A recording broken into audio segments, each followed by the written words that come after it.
नमस्कार, मेरा नाम राधिका गुप्ता है और मैं अलीराजपुर मध्य प्रदेश से हूँ। इस साल की सिविल सेवा परीक्षा में मैंने ऑल इंडिया रैंक 18 हासिल की है। और मैं डीकेटी के ज़रिए आज आपसे प्रिपरेशन स्ट्रैटेजी के बारे में बात करना चाहूँगी। तो थोड़ा बहुत ब्रीफ बैकग्राउंड मेरे बारे में, तो मैं जिस डिस्ट्रिक्ट से आती हूँ मैंने उसका नाम तो आपको बता ही दिया है। मेरी प्राइमरी स्कूलिंग यहीं से हुई है और उसके बाद मैंने इंजीनियरिंग की है मैकेनिकल ब्रांच में GSITS इंदौर से। उसके बाद मैंने कुछ समय होंडा कार्स में भी काम किया है। और 2019 की जो सिविल सेवा परीक्षा थी वो मेरा पहला अटेम्प्ट था और उसके अंदर मुझे Indian railways personal service allocate हुआ था। तो करंटली मेरी ट्रेनिंग बड़ौदा में चल रही है और इस साल की सिविल सेवा से मुझे ऑल इंडिया रैंक 18 हासिल हुई है। तो ये मेरे बारे में थोड़ा ब्रीफ बैकग्राउंड है। तो अभी स्टार्ट करते हैं प्रिपरेशन स्ट्रैटेजी के बारे में।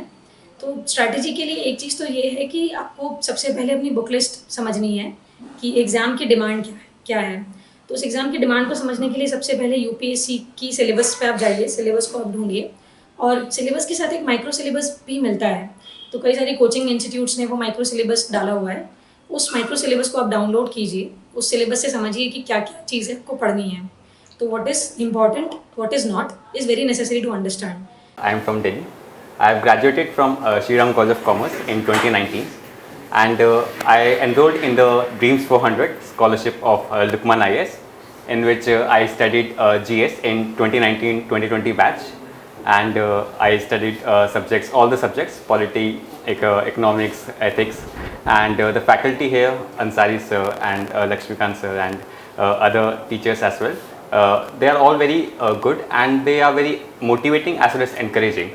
So yes, it has been a very important part of my UPSC journey, being associated with Lukman IS, and rest is that thank you so much. I would thank Ansari sir for his constant guidance, starting from the prelims phase till the interview phase, and that's it from my side. Thank you. वो चीज़ आप figure out करिए अपने लिए और ये चीज़ करने के बाद फिर आपको आगे बढ़ने के लिए अपनी प्रिपरेशन को इस तरीके से प्लान करना है कि आप कब एग्ज़ाम देना चाहते हैं। तो अगर आप वो एग्ज़ाम 1 साल बाद देना चाहते हैं, 1.5 साल बाद देना चाहते हैं, तो उस तरीके से अपनी प्लानिंग कीजिए कि 1.5 साल को आपको किस तरीके से प्लान करना है। तो मैं उस केस में ये करती थी कि जैसे मैंने 2018 जुलाई में अपनी प्रिपरेशन स्टार्ट की थी और 2019 जुलाई में मैंने अपना पहला अटेम्प्ट लिखा था। तो मोटा मोटा 1 साल था मेरे पास।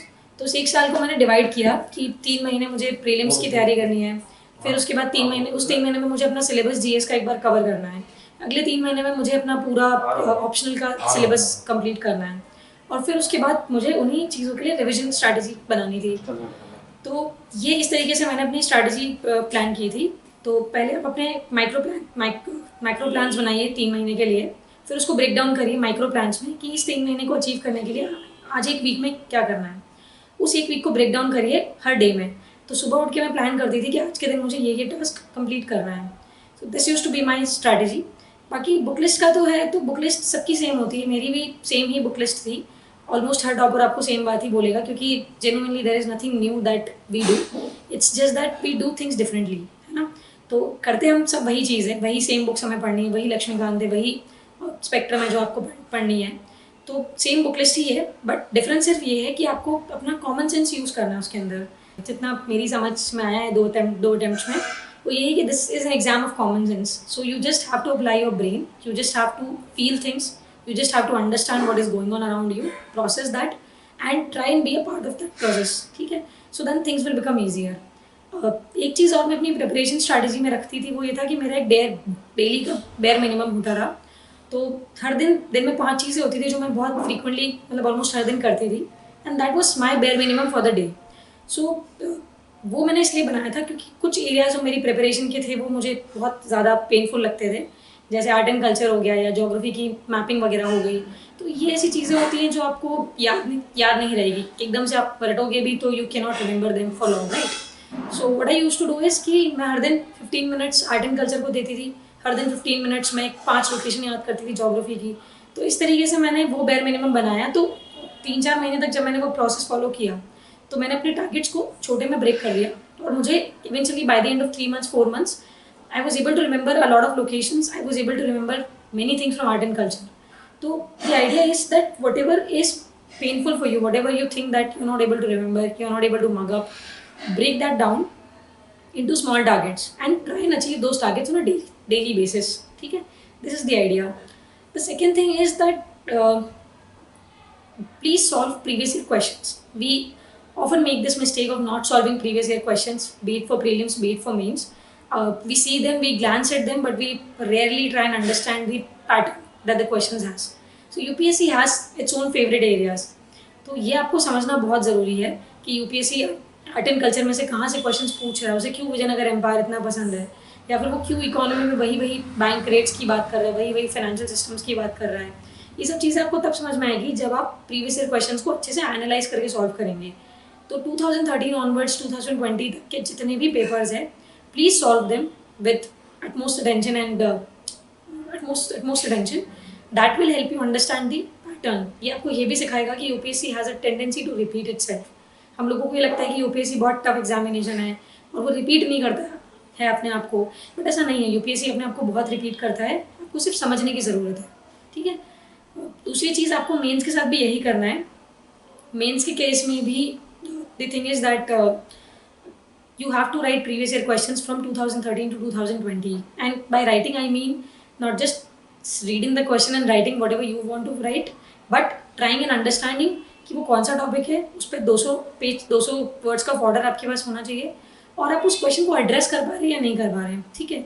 कीवर्ड समझना बहुत ज़रूरी होता है कि क्वेश्चन में पूछा क्या जा रहा है, what is it that they want to ask you, आपको क्या एड्रेस करना है उसके अंदर. ठीक है. ये चीज़ समझना बहुत इंपॉर्टेंट है. तो प्लीज़ 2013 ऑनवर्ड्स 2020 तक के जो भी क्वेश्चन पेपर्स हैं लिखिए, उनको समझिए और उसके नोट्स बनाइए.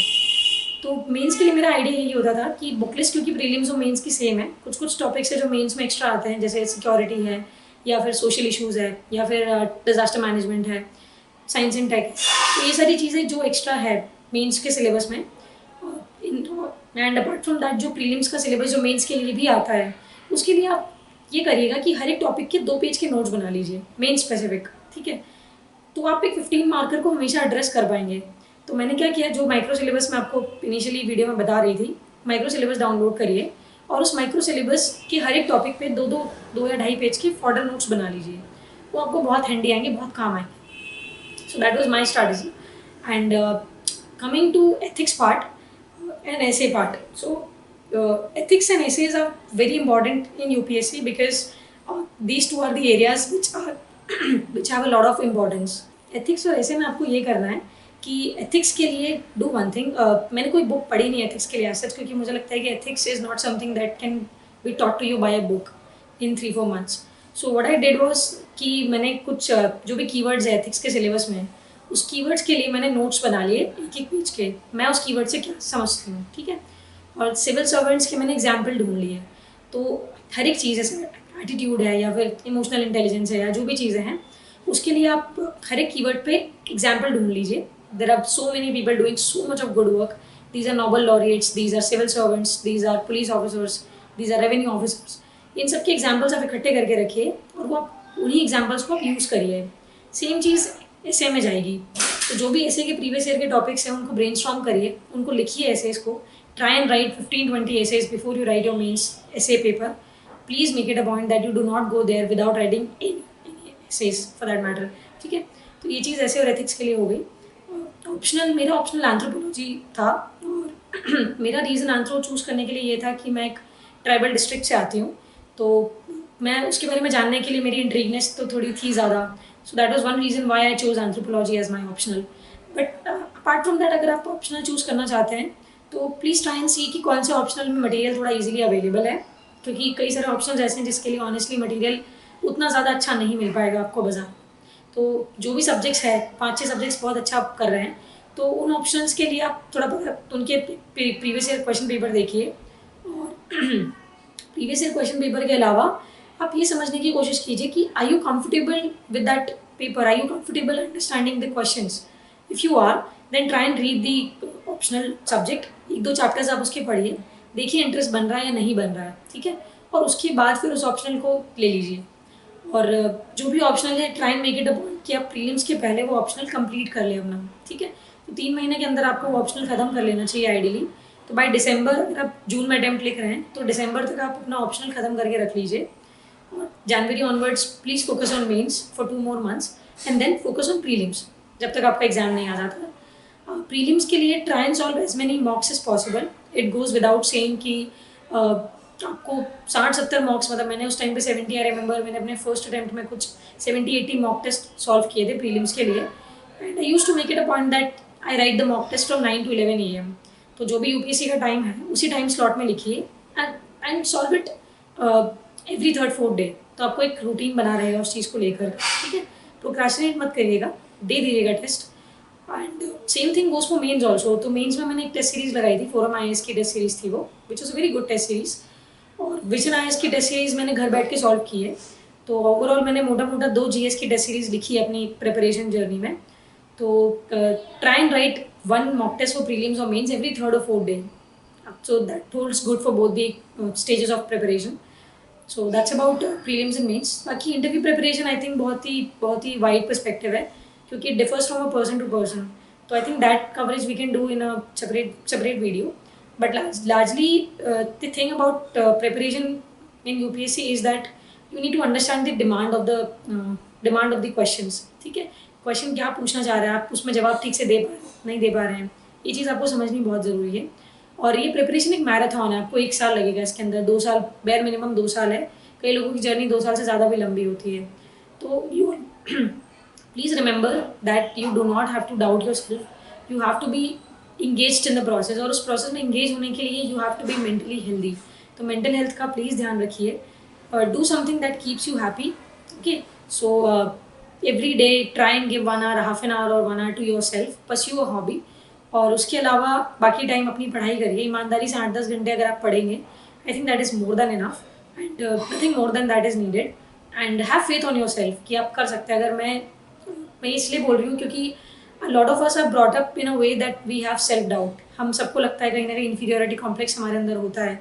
अगर हम मिडिल क्लास फैमिली से तो हमें एक इन्फीरियोरिटी कॉम्प्लेक्स है, अगर हम एक छोटी जगह से तो हमें एक कॉम्प्लेक्स है, अगर हम एक छोटे शहर से तो हमें एक कॉम्प्लेक्स है, छोटी स्कूल से, हिंदी मीडियम से है तो हमें एक कॉम्प्लेक्स है।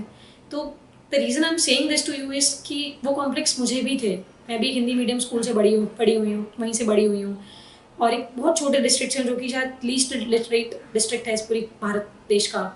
तो यहाँ से आने के बाद भी मुझे चीज़ रियलाइज़ हुई कि अगर मैं ये चीज़ कर सकती हूँ तो मुझे लगता है आप सब लोग कर सकते हैं। ऐसी कोई चीज़ नहीं है जो आप अचीव नहीं कर सकते, ठीक है। तो have faith in yourself, do not doubt, do not have self doubt please. That is the most humble request. And the last thing that I want to say is dream big in life and never shy away from dreaming big. And whenever you dream, always try to make work even harder for those dreams. So जितना बड़ा सपना है उतनी ही अच्छी मेहनत कीजिए, and I'm sure you will do good. I'm very sure. Thank you.